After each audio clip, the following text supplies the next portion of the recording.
爽口的黄瓜遇到了皮蛋，吃一个夏天都不会腻。大家好，我是大叔阿斗，今天给大家分享黄瓜拌皮蛋的做法，没吃过的朋友一定要试一试。首先我们准备4个皮蛋，用牛肉的清水把它们搓洗干净。做凉拌菜一定要全程保持卫生，特别是手要用肥皂搓洗干净。皮蛋清洗干净后放在案板上，拿起一个皮蛋，大头朝下敲破气矢，再把它按压滚动几下，压碎外壳，再从气矢的开口处开始剥壳，就可以轻松完整的把皮蛋剥出来了。重复这个操作，很快就剥完了。再用干净的水把皮蛋清洗一下。这里准备了一个切蛋神器，把皮蛋竖着放在凹槽里面，再把干丝圈按下去，按到底部后略微用力，听到啪的一声，干丝圈直接按到最底下，就把皮蛋完整的分成6瓣了。如果用刀切的话，需要准备一盘清水，把刀刃沾点水，再切皮蛋就会轻松不少。用干丝圈切的皮蛋会粘在一起，用手掰开一下，方便后期入味。下一步，我们准备2根新鲜的黄瓜，用牛肉的清水把它们搓洗干净，清洗干净后沥干水分，放在案板上，用刀拍扁，拍过的黄瓜裂开的地方不规则，更容易入味。再用刀切掉头部和尾部，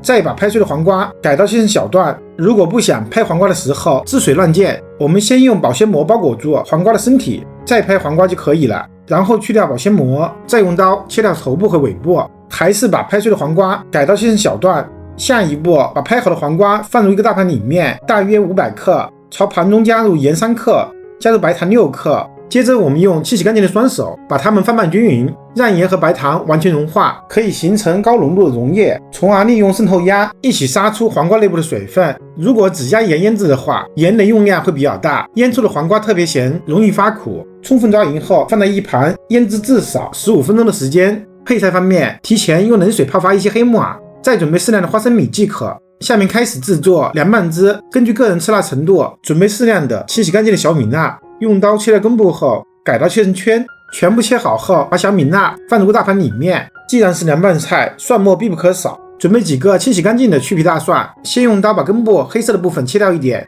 接着用刀把它们砸碎，再改刀切成蒜末。至于粗细看个人喜好，我个人更喜欢剁得细一点，更方便蒜末发生氧化，形成对人体有益的大蒜素。接着准备几根清洗干净的小葱，先用刀把根部切掉，葱白部分改刀切成葱花，葱绿部分改刀切成小段。下一步，把小葱白也放入大盘中，再加入全部的蒜末，然后浇上滚烫的热油，激发出香味，再加入1勺量的辣椒红油，再加入味极鲜生抽酱油大约20毫升，加入陈醋或者香醋也大约20毫升，最后加入盐1克，白糖3克，用勺子搅拌均匀就制作完成了。这个时候黄瓜腌好了，杀出了不少水分，倒掉杀出的水分，加入凉白开清洗一下，洗去多余的盐分和糖分。下一步，用手把黄瓜挤一下，挤干多余的水分，再把它们倒入凉拌汁里面，接着把皮蛋放进来，泡好的木耳清洗一下，冷水下锅，焯水煮熟，水开后煮3分钟，把木耳彻底的煮断生。好了，时间到，迅速把它们全部捞出来，立刻倒入冰水中把它们过凉，充分冷却后再捞出来沥干水分，